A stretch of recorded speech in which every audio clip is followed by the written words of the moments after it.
I now call this Bryan Independent School District Workshop to order. Let the record show that a quorum of board members is present, that this meeting has been duly called, and that notice of this meeting has been posted in accordance with Texas Open Meeting Act, Texas Government Code, Chapter 551. The time is 12:04 p.m. We want to extend a warm welcome to everyone and would ask that you please turn off the sound on all electronic devices if you've not already done so.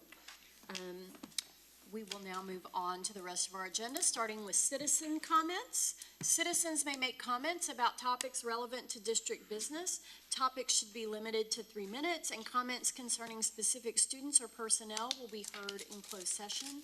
Do we have any comments, Ms. Lee? Thank you. There being none, we will move to information items, starting with assessment redesign and accountability refresh. We welcome Dr. Barbara Ibarra, our Associate Superintendent of Teaching and Learning. Thank you, Dr. Harlan. So I'm back just to provide a brief update. When last we were together, I kind of went through this information in detail. Before we come to the next board meeting, we anticipate the ratings to be released statewide. I say anticipate because last year we know that did not happen. So tonight, or this afternoon rather, I'd like to just kind of go over a few things with the board and answer any of your questions. Quick reminder, really quickly, we know that this is STAR 2.0. We've talked about the different renditions of state assessments. This is a very different assessment in that writing is included in all grade levels, where it has previously not been included. We have technology enhanced items, and a number of different things have transpired that make this a very different test than the ones that have been previously taken by students across the state. I think there are a lot of good changes in that assessment, but of course it is different. And then, of course, we also know that the accountability system itself has changed. And just to remind the board of what we spoke about last time, the blue rows represent the first rendition of the A through F accountability rating system for schools and for districts. Now, under the green rows, there are different calculations, different methodologies, and even different indicators as they do a redesign of that accountability system. We do not have ratings from the 22-23 school year. Those are still tied up in a court injunction. But again, before our next meeting, we expect this year's results to be published across the state.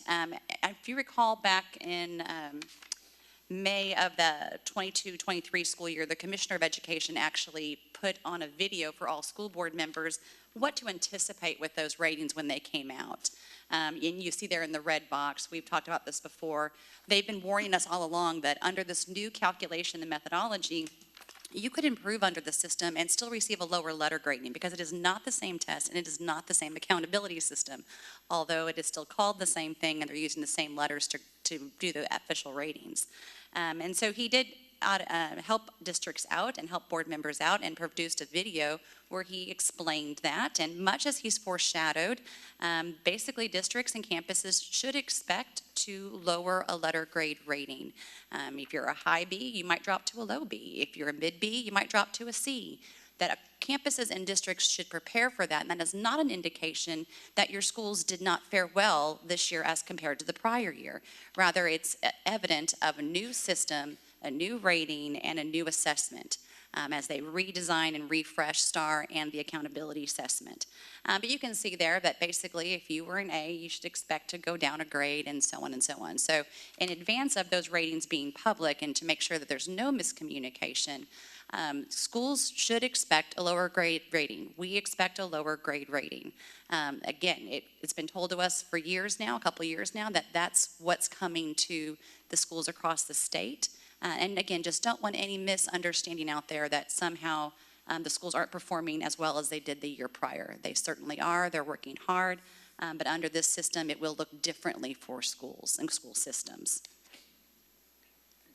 As we've also shared, the most important thing is to use that data that we receive from the state of Texas through the STAR assessment to utilize it to build instructional programs that meet the needs of our students, that are personalized to the needs of our students. That's exactly what we do when we refine our curriculum and we adjust our instruction.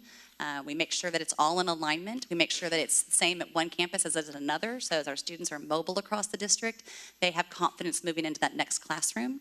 We make sure that our teachers have student-level data to make individual students' instruction personalized to them through small group instruction. And then as you'll see later on today's agenda, Dr. Jill Morris is here to present the district improvement plan, which organizes all of those efforts. But those improvement plans are targeted specifically to the needs of the students at the campus, and they're not a one-size-fits-all. That's very personalized to what that population of student looks like at the campus and how we can best meet the needs of the students at that campus. Are there questions that I can answer for you? It was rapid. So sorry for that. Are professional development days and times, now that it's changed again, are our teachers going to be so, I remember, little history lesson. Years ago, Lucille Foster, who was a master teacher. I remember, yes. Stood in at that time, we called it the Civic Auditorium, and told us all that there was this massive test coming out for the state of Texas. But Bryan ISD would never teach to the test. Never, never.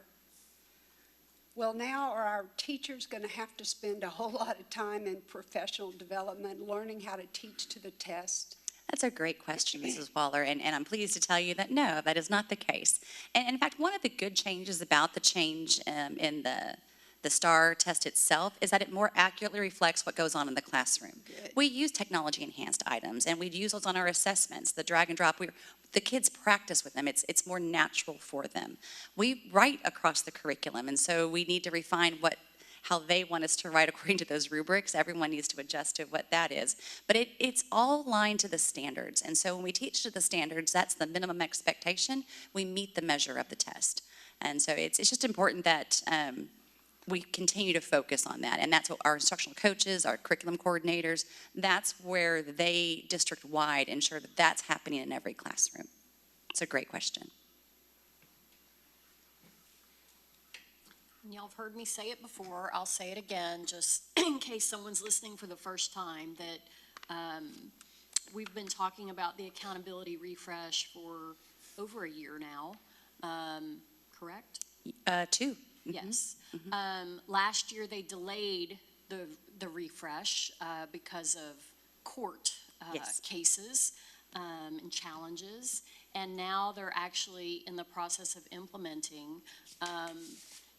Anyone who keeps up with things happening in our legislature will also note that our governor for the last little while has been trying to push vouchers. So those of us close to these situations recognize that because the governor also appoints the commissioner of the Texas Education Agency, that it's more than likely that this is by design to make public schools look worse in the eye of the public, so that perhaps vouchers might have a better chance in this legislative session. So I just encourage all of the members of our community to stay abreast of the things happening and know that schools are not suddenly worse overnight because of a change in the accountability system. All of it can be attributed to how they've made changes in really every part of that accountability system, and that we are still working on the important work, which is helping all of our students succeed and be prepared for what's next after graduation. Yes, ma'am. I agree completely. Thanks, Dr. Barbara. And I think you're also up next along with Shay Sosinski, Yes, who ma'am. is our Director of where Human are you on Resources. here? Human Resources. I saw it on here and then I lost it. So welcome, Shay, for our Human Resources update on compensation structures. Thank you, Dr. Harlan. So this afternoon, we just wanted to continue the conversation the board has been having regarding compensation, and we had TASB in here on June 3rd to go over pay equity review and the findings of that review. And again, that was commissioned actually in January. Mrs. Carabine did that well into the past year, has been working with TASB to ensure that our structures are appropriately defined and aligned. And when TASB came in on June 3rd, she did note that there's no evidence of any inequity in pay regarding dimensions of diversity. But that's certainly one thing that we should always keep at the forefront of our mind and make sure that we're maintaining our structures and our compensation policies and practices. And so while that's in place, we also wanted to foreshadow to the coming school year where we're continuing to partner with TASB to do a more holistic review of pay systems against the market. And so what that will entail is they're going to look at all the different pay boxes and all the different ways in which we categorize employees into different pay grades. And they're going to compare them against districts across the state that are similar to us, as well as our geographical footprint area. And with that, they're going to look to see, are we ahead of the market in some areas and other areas where we could have improvement? And then they're going to give recommendations on what that could be. Ultimately, it is the board's decision on how to proceed with those types of findings. But they'll also give you an estimated cost for what each component would take from the budget. We know budget is certainly top of mind right now across the state of Texas as we are waiting to hear what the next legislation session is going to do with school funding and school finance. But with that, the board will have decisions to make on how to phase that in. That's going to begin this October. So TASB will begin that study and that review and work with the district over a period of months. And probably in early spring, we'll have the findings of that review. We had one actually 5-7 years ago. It's a common practice to continue to revisit and review, especially in light of inflation and how things are going. And then following that, TASB also offers a pay maintenance review. That ensures that as the board takes action to approve raises and to do certain things, that we keep things in alignment within those pay structures. So if you award a raise, do we need to make any movement in those pay boxes to keep it in alignment where one pay box isn't now over another, and just keeping it all clear and in the forefront of how we do our business. One of the things that we looked at in terms of this whole process is the internal methodology for the calculation. As you probably know, that is something that both private and public sector entities do from time to time. They look at what their methodologies are. Oh, my apologies. I wasn't on the right slide. They look at what their methodologies are for calculating those pay structures. And you certainly can change them. It's at the will of the employer to do so. But when you do that, you need to make sure you keep things in alignment. And so, for example, common in education is to look at job-related experience. That's one such methodology. And again, it's when you look at that, what your position is. I'm going to be a school principal, for example. Do I have any prior principal experience? And what would count as job-related? Would I count assistant principal? Would I count teaching? So what your job-related experience methodology looks like is you could reduce it to just principal-only experience. I'm a first-year principal. I have no prior experience as being the head principal. There's another methodology where you look at total years of experience. I have 20 years of teaching. I've got 5 years as assistant principal. I've got 3 years as a specialist. All that together would give me 28 years, and use that in the methodology. As you can imagine, if you use different methodologies and different starting points, you can get different outcomes in terms of what that calculation would be. There's another methodology that TASB utilizes for some positions. It doesn't work for all because it's not applicable to all. For example, if you're an assistant principal, it could be a combination of your teaching experience and your job-related experience. Or if you're a principal. So if I'm a principal, I'm applying for a principal position, and I have 10 years of teaching experience, and I have 5 years as an assistant principal. You could do total years, that'd be 15, right? I could do job only, that'd be 0, or I could do a combination. I could give a max of 5 years for my teaching experience, and then my job related is 5. So then I get 10 in terms of the calculation. And why that's important, because it ends up putting people in different positions within those pay grades. And so the methodology, again, it's completely approved and appropriate to change those methodologies so that you remain competitive within the market in particular positions where you're trying to attract top talent. But you need to make sure that you're looking at the whole system. So we have been looking over our internal systems, and for some positions, we are going to be changing that methodology. So we're going to be looking at a higher end schedule that uses that combined methodology that I just spoke about. So again, it's to remain competitive in the market. We looked first at campus administration, mostly because that's where you have a larger number of people in the position where they need to be put into a similar process for compensation. So for this example right here, you can see that we're looking at, oh, that's interesting. Okay. Sorry about that. We're looking at campus administration at the elementary level for assistant principals, as well as a few other positions up there. But to remain competitive, we will go ahead and change that methodology to the 5 years max for teaching, and then the job related, and then put them on a higher end schedule. Now, it's not like the teacher pay step schedule. This is a higher end schedule. So it doesn't mean that next year it'd be this amount. It means that whoever comes in next year wouldn't get paid more than a person who was already in the position. And so it maintains that order and that alignment within that pay structure. And again, this brings our group into tighter alignment. There was already alignment within the pay ranges and the pay boxes that they were in that grouping. They were appropriately placed in the pay box.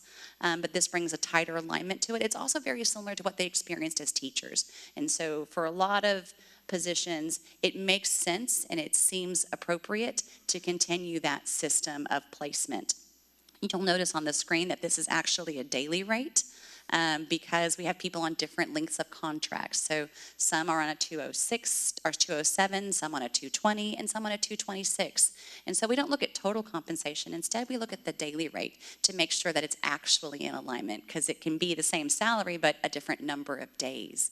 We wouldn't want that to be inappropriately placed in that pay system.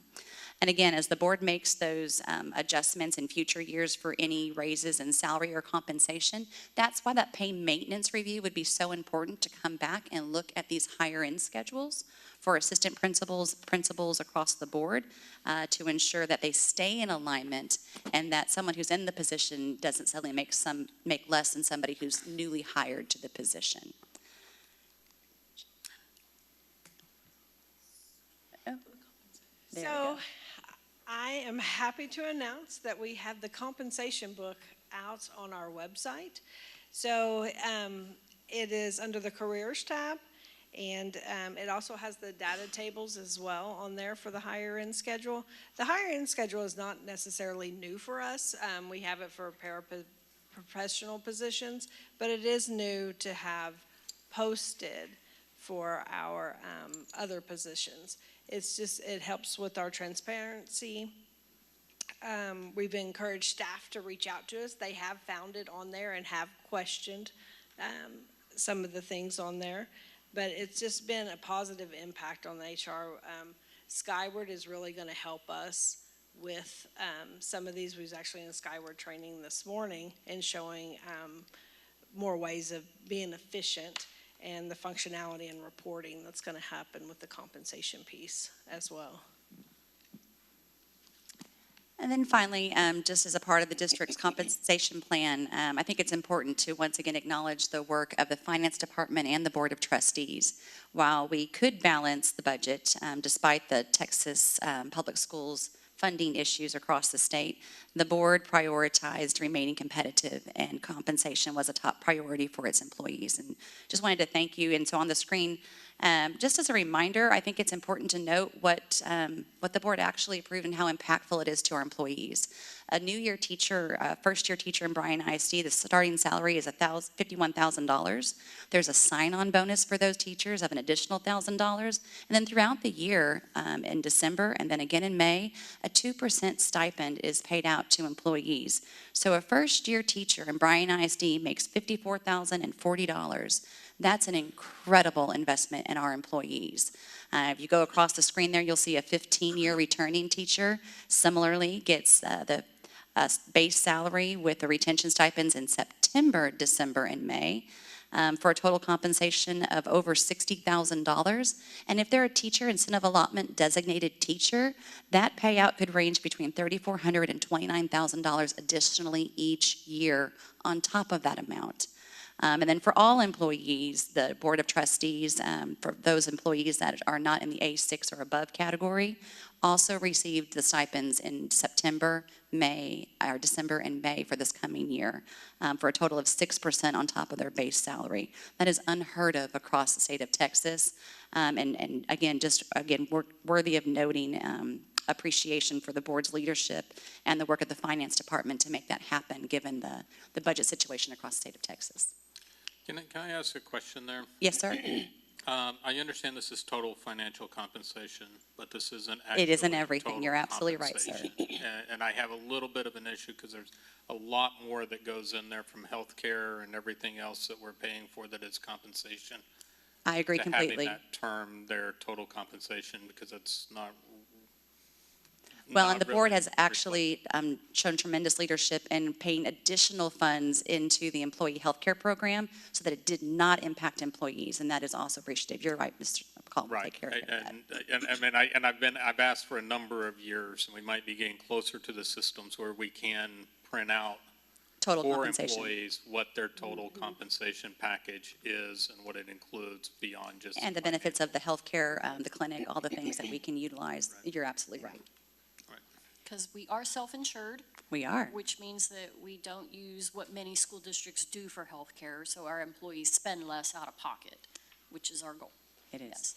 And my comment is, we recognize that improving new starting salaries was really important for new teachers.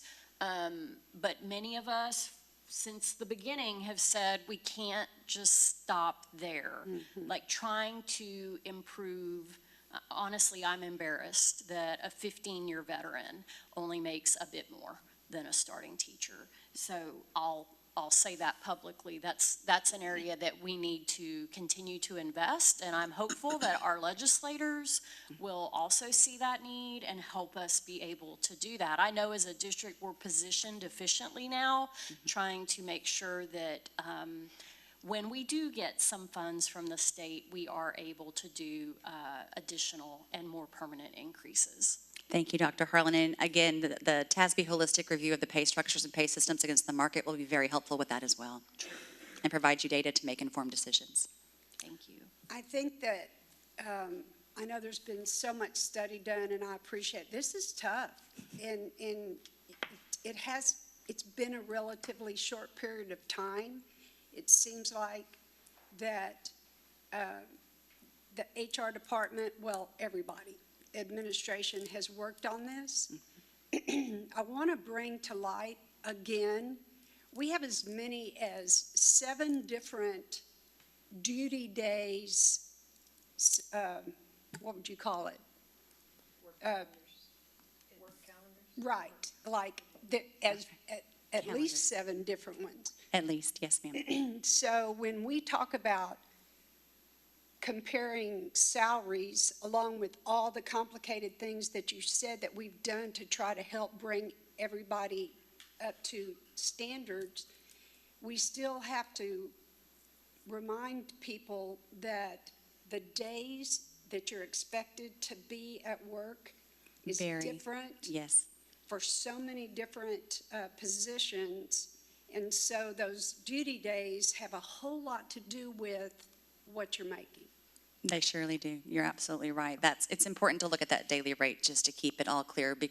Their elementary principals, for example, are on a 220-day calendar, where high school's on a 226. They work 6 additional days, and they're paid at their daily rate for those days. So it's absolutely critical that we understand what the daily rate is for the position. Any other comments or questions? Okay, thank you Thank you. for those important information items. We'll now move to our items for discussion and our action and our consent agenda. As a reminder, any board member can remove an item from the consent agenda if you wish to discuss it. But if we do not have any questions about those items, I will entertain a motion to approve. Move approval of all the items listed on the consent agenda. Second. Thank you. It's been moved by Ms. Benford and seconded by Mr. McCall. All in favor, please say aye. Aye. All opposed, say no. The consent agenda is approved. right.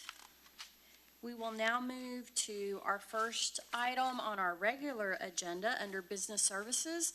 Discuss and consider approval of a purchase over $50,000 for district-wide security film, and we recognize our Assistant Superintendent of Business Services, Mr. Kevin Besaw. Yes, ma'am, thank you. This item today that we have is finishing up item on some security film on windows and things to meet the requirements of recent legislation regarding safety and security for public school districts. This security film meets those compliance requirements, and it's regarding windows specifically that are at, quote, ground level and adjacent to or near an exterior door, end quote, and they are not considered enclosed in again, a secured fenced area. So these are windows that they consider still exposed and require some additional items to make them secure in their eyes. This will be a forced entry resistant film. It's similar to, we already have this on all of the security vestibules and many other areas. This is just the finishing up of these film to be on these windows. The funding for this will come from a grant. It's a school safety standards grant that was put out by TEA, which we've applied for and secured. So it will not be coming from the general fund. As an added benefit, this film also acts as an energy saver, so we'll cut down on energy loss from this. We do have, we had two quotes. Coolview was the one that was the lowest quote on that. They actually did the College Station, similar thing for them earlier in the year, and so they are recommended on that. We did add a small contingency on there just because we're still finishing up some of the security of the vestibule, for example, at the Milam campus for MC Harrison DAEP. So we're not exactly sure. We used estimated measurements for that, but we wanted to make sure that we could complete that and it wouldn't be held up. Have to come back to the board to ask for additional funding on that. Of course, we will only pay whatever the billing is on that, and whatever else will come back to the district for that. This is in addition to what we've already have in place. Is that correct? Yes, sir. Or is this replacing anything? Yes, this doesn't replace anything. Okay. This is added on to all that we've done in the past. Yes, sir. So I just want to have it on the record because we're seeing a lot of schools that are getting these. We actually started this process a couple of years ago. Yes, sir. Many a lot of the doors actually, and everything have already been. Correct. Yes, this just is an added item to help be more secure and protect our students and staff. Okay. And I'm excited to hear we received a grant to help pay for this. So. Yes, ma'am. I move approval of the purchase and installation of security film district-wide to Coolview Glass and Surface Solutions in the amount of $204,740.93 as presented. Second. Thank you. It's been moved by Mr. McCall and seconded by Ms. Benford. All in favor, please say aye. Aye. All opposed, say no. The ayes have it, and thank you for your approval. Next, we will move on to discussion and possible action to retain consultants to assist the district in processing of the American Foundry Bryan LLC application pursuant to the JETI program, and we again welcome Mr. Besaw. Yes, ma'am. Thank you. This is a project that recently was sent. The application was put in with the comptroller's office back in mid-June. The city of Bryan and Brazos County have already taken some action on this, so it is in the news. But at this point for the district, we are at the very beginning phase of this process. That you may remember, some of you were on the board. We had Chapter 313 agreements, which was the precursor to the new JETI program, which that stands for Jobs, Energy, Technology, and Innovation Application. So that is, they narrowed it down. It changed somewhat It used to come to the district on the Chapter 313s, and the application would go through us and then to the comptroller. The way it works now is it actually goes to the comptroller first, and they have to make their recommendations and bring it back before the board actually is asked to do any kind of and take any kind of action. So that we're not asking for any action today on the application itself. What we're asking for is to contract with the firms that you see listed there to guide us through this process and help us with the understanding of the legal and the economic impacts of these.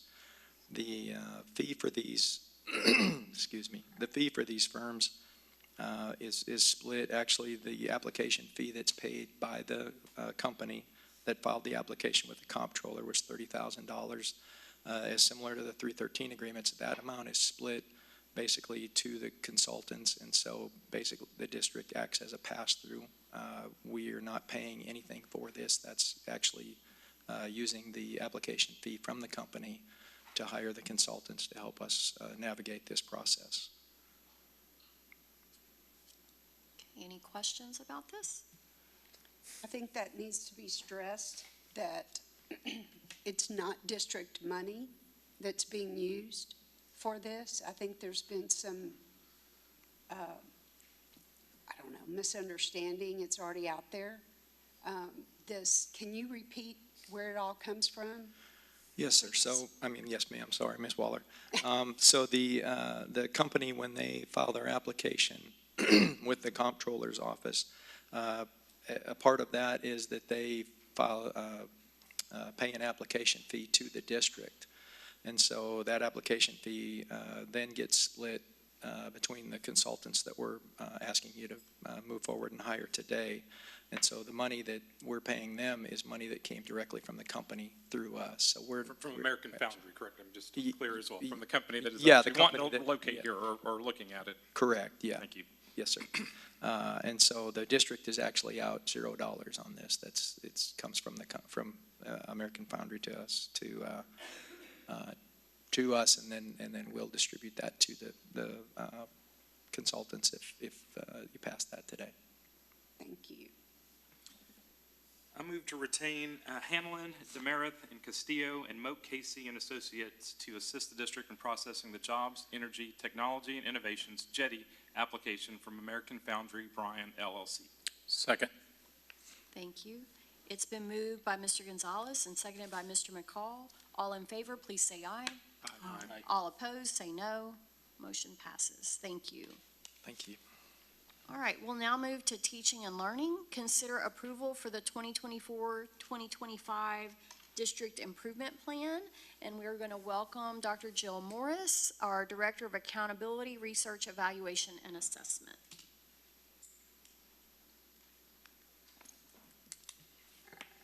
Good afternoon. So today I'm bringing before you the District Improvement Plan for your consideration.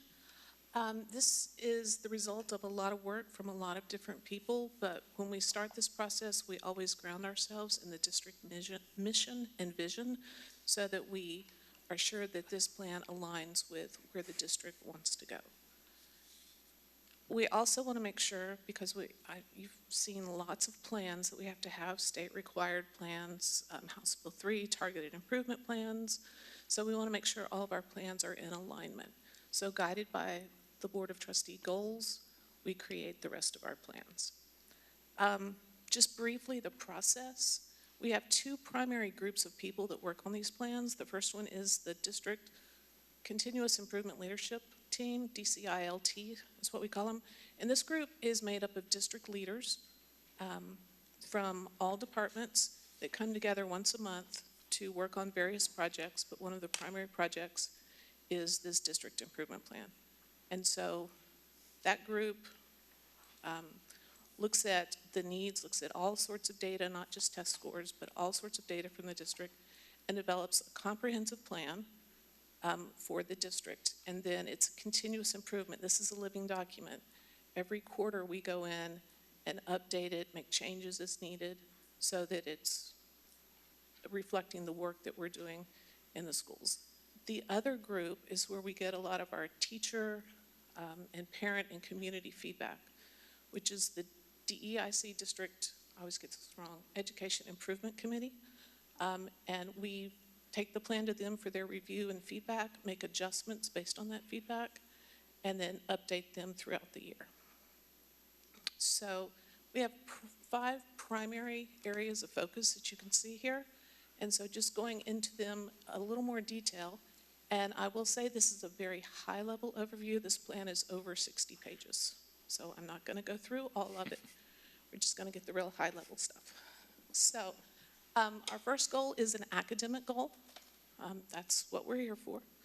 And so you can see that it covers all of the 4 core areas, as well as fine arts, languages other than English, just making sure that we have strategies in place so that all of our students, no matter what their needs are in a position to learn and grow. The second goal is our culture and climate goal. This is the strategies here involve attendance, our safe and civil schools, safety, cybersecurity, social, emotional learning, Essential 8, our student ambassadors, all of those things that make the school a better place to be. Obviously, workforce is critically important, so that's the third goal. This is where our strategies involve professional learning for our teachers and other staff, mentoring programs for our new teacher retention focus, such as TIA is in there, and then also our safe and civil schools for the professional learning that they provide to our teachers and staff. Fourth prong is our community engagement and partnerships with parents, students, staff, and just the community at large. And so we have several advisory committees, community engagement activities at the district and campus level, parent engagement activities, along with our partnerships with various universities that are nearby. And then the final part is just to ensure that all of our students are engaged or ready for post-secondary success. And so the strategies in this goal focus on our CTE program, College Bridge, Avid Excel, making sure that our students are ready for whatever they choose to do after they finish high school. And so, as I said, a very quick overview of a much more detailed document, but that's our district improvement plan. I appreciate the brevity there because we could spend all day on this, but one question that I have is if we as a board are responsible for approving this document, and then as you mentioned, it's a living document with the potential to change throughout the year, at what point in time do those changes come back to and I'm just looking down through and there's a formative review in November, March, and June is what's listed in the document. And I'm just wondering if we shouldn't have a update of any changes that have applied up to that point, even if it's on the consent agenda, but I procedurally, I always question when we approve a document and then that document changes, it seems like it's now out of. That's a great question. No, structurally, yeah. The things that are changing might be an activity or a strategy. We are not changing the overarching goals or the performance objectives, but we may realize that we were going to try this strategy in math and it's just not working. So we go back and find something that will work. So I think I've been doing this for about 10 years and we have never changed anything but strategies. Okay, and that makes sense, but I just, it raised a little flag there. That's a fair question. When you start talking about it being a living document. So one of the things to be responsive to that question, we do quarterly reporting, as you saw in there, and we send that out to the board. We don't put it on the consent agenda, but we could shift to doing that. But that wouldn't necessarily get at your question, which is what was actually changed or modified from the prior times. We leave notes in there that we shifted to a new strategy for mathematics, and that quarterly review and then update it, especially as a lot of that's tied to our federal funding and it has to be there. So we can certainly shift to that methodology as well. It does get emailed out, but it certainly could be there instead. And then the motion for consideration and possible use allows administration to make those changes in light of new data and information. It's specifically constructed to allow edits to the document because we're actually required to edit the document throughout the year from all the federal programs standpoint of it. So most of the changes are simply how you're going to get, Yes. I mean, I guess if y'all change it to, Anything substantive we would bring back. okay, if you change it to children second, you come and let us know and say children, something that big. We but- would never We do could that. totally do that, yes, sir. No, That I seems don't like a like where we reasonable are now. I'm request. just saying if it's that big. It's a fair request, yes, sir. Thank you. I do like Mr. McCall's thoughts, though, about bringing some more of the information into the board. So maybe Certainly. coupled with the submission to the board in November, March, and June. We can do That quarterly we could bring updates. some updates, not, 61 pages worth of it, but some of the high points with our greatest area of need, especially looking at academics. So Be glad to, that's, that way they're keenly aware of what we're doing, what's working, and what's not working. certainly. Well, and as I think about our rotation schedule of what we bring before the board when, this is something we could certainly just add into the rotation. And I'm not seeing strategies in the document that's before us today necessarily, I don't think. Should be mostly, there should be a goal, Right. objective, and then the strategies. Most of it's objectives, well, okay, so there are strategies down in here. I tried to work through this document a little bit, honestly, and it Good job, is, Joel. it Way to be a is, new Thank board hey, member. this is my first time to go through this, so I invested a little bit into it, and the strategies are kind of, in this document, they're an expansion on the goal, but it's not necessarily specific or clearly defined what actual activities will take place. And I was kind of curious for context, what is the timeline for when specific initiatives are applied to each strategy? Is that beginning of school year, throughout? I'm sure there's a lot of variation in there because there's a lot of information that has to be addressed or a lot of different strategies, but Certainly. So and Jill, I'm sure you can answer too. The strategies themselves are sometimes different for each campus. So for example, if it says provide intervention and student level support, the intervention program utilized may look differently at each campus, not like a software program, but the methodology or the instructional practice might be different in a bilingual classroom than it is in an English-speaking classroom or in a deaf education classroom. It can look differently in that sense. You will see some specifics in there. Again, going back to that federal funding question, if it's paid for out of federal funds, it has to be line itemed in there with a budget amount.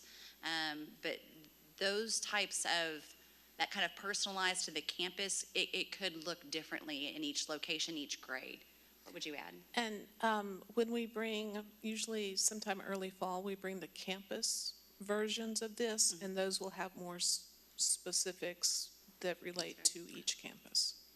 great. We have to get this one first, so then they can. When of course, being on the other end, I envision it, this is the big picture that we see. Then it trickles down through different groups, all the way to each individual department.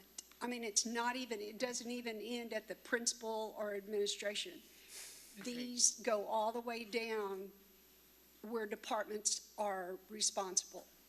Then those departments work through it, see what works, what doesn't work, change or present it, and then it starts working its way back up. So for people that, because it is hard to grasp 60 pages, but when you know it's a working document, literally, it's people working it from the top Areas. down, and then and I don't mean that, let's say from left to right, I don't want anybody, and then back from right to left. And so it goes all the way through to the teacher. This works, this doesn't work, talk about it, tell administration tells coaches, whoever, and then it just works its way back up. Is that kind of a good illustration? It is. We have been working with the campuses, and they have a group, they're required by law to have a group that has parents and teachers and all sorts of, and community members, business leaders that develop the campus plan. So we have been working on those since March, and we are, getting dangerously close to finishing, but we still have a few more details that we want to add. But yes, that's a fairly good description of the way it works. Mrs. Waller, if I could just piggyback on your thoughts there. Dr. Morris had this up earlier, and I think this speaks exactly to what you were discussing. We have the board goals, we have the district improvement plan. The board has goals for college, career, and military readiness as required by House Bill 3, as well as early childhood literacy and numeracy. So those are very specific, very detail-oriented as required by the state of Texas. And that all feeds into exactly your example, to the district improvement plan and the campus improvement plans and target improvement plans. And for departments as well. All of that has to work in tight alignment. And so you're right, they will get more specific as you go through each layer. But they certainly need to be in alignment and aware of each other with feedback going all throughout the system. That's a great way of looking at it. I just want to correct my terminology. Obviously, there's tons of strategies in this document. I meant activities. Oh, yes. It's not down to the activity level. So if you're swapping in and out of activities, that's Yes, wouldn't that makes need to sense. necessarily come back in front of the board. And my only thought as I look at this, and, I think I've been approving district improvement plans and campus improvement plans for like 8 years now, so it's not our first rodeo. But as I think about the work of making sure that all of our students are moving forward and succeeding and doing well, and then I tie it back to, or I try to make the tie back to the accountability system that we just talked about. Mm-hmm. From your perspective, how closely are those things aligned? That's a great question. That's one that Dr. Morris has been working on. Tight partnership with school leadership as well, and it really comes to those. A targeted improvement plan is really just a focused improvement. What am I going to focus on to move the needle forward so all kids are successful and the ultimate outcome is positive for the school in terms of a rating? And so we can't focus on everything if we're going to make everything improve. You need to take care of everything. But in terms of focus, where should I put my time and effort to get the most leverage to move the most kids forward in the time that I have with them? And so that's where Dr. Morris comes in with her plans. So, last week we met with every principal, and usually school leadership, their executive director was in the room to help them kind of work through some goals to set that, and we pulled up accountability predictions and said, okay, if this many of your students were approaches meets masters, this would be your domain 1 score. Because that's, whether we like it or not, that's a system we have to work in. And so we're gonna, write some goals and some focus groups to help with that while we're making sure we do all the other stuff that's legally required to be in those plans. Yeah, and that's really my point. It's complicated. It's hard. It's not as easy as saying we want this many students to be on reading level this year, right? In looking at the accountability system, it's take the group that did this and multiply that times 3 and then find that number on this chart and that's your score, right? It doesn't make a lot of sense sometimes. Scale scores in particular. Right? Mm-hmm. So it's complicated. The work is still the work. Yeah. The work is the work to try to get our students moving forward, positive outcomes for all. But that's where it gets messy, I think, when we try to tie it back to the accountability system that we're under. And what we did this year, we started with the students. We went through every student in the district and looked at their performance from last year. And we set what we think is a reasonable goal. So if a student was at meets grade level on STAR last year, they've got a meets, or maybe if they were at the upper end, we give them a master's goal. And so every student in the district has a goal. Based on those goals, each teacher or grade levels creating a goal, and then each campus a goal. And then based on that, we have our districts. So we're trying to work within the system, but do things that are meaningful. In a lot of campuses, we've developed some tracking documents, and the students are going to be tracking their performance throughout the year on just a single piece of paper that they'll keep in a notebook somewhere. And it's just, they can color code a little chart to see, are they progressing toward their goal? That's awesome. Well, and I loved what you said about we started with the student, right? Students first, always. I love that. Thank you. All right, any other questions or comments? If not, I'll entertain a motion to approve the district improvement plan. I move approval of the district improvement plan as submitted and authorize the district administration to make necessary adjustments to the plan throughout the year in order to meet the needs of students and respond to new developments. Second. Thank you. The motion was made by Mr. McCall and seconded by Ms. Benford. All in favor, please say aye. Aye. All opposed, say no. Motion is approved. Thank you so much. Sorry we grilled you a little bit, Jill, but thank you. We appreciate you.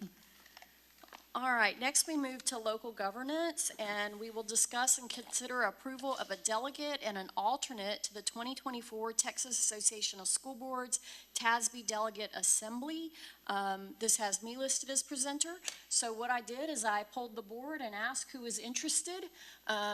Thank you, Ms. Benford, for saying that you are interested. And then I also said I could do this as well. So last year I was the delegate and Felicia served as alternate. So we decided we're going to flip.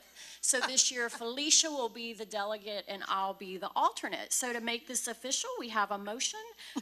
So if someone would like to make that motion. Dr. Harlan, I recommend the Board of Trustees name Felicia Benford as the official voting delegate and Dr. Julie Harlan as the alternate for the 2024 TASB Delegate Assembly. Thank you. Second. All right. Close one. Thank you. It's been moved by Mr. Gonzalez and seconded by Mr. McCall. All in favor, please say aye. Aye. All opposed, say no. Thank you. Motion is approved. You should have read that fast, Leo. I was going to put me and Joel in just to throw y'all off and see if y'all vote on it. We would. I know, I was afraid y'all We would. definitely would. They probably would. We would. Be careful what you ask for. For those that That's why I don't know, this is basically most of the day on a Saturday to do this work. And it's interesting, but it's a service, to engage in that. So I think lots of folks on here have done it at one time or another. Joel, it'll be your turn someday. Next year. Leo, don't worry, it'll be your Joel. turn. Yep. Leo and Joe will be there Okay. next year. The board will now convene in closed session to discuss the following items as allowed by Texas Government Code, Chapter 551.074, .0882, and Chapter 403, Section 551.087. No voting will take place in the closed meeting. Any action the board wishes to take as a result of discussion in the closed session will take place after the board reconvenes in the open meeting. The time is now 12:56 p.m.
Reconvened in open session at 2:21.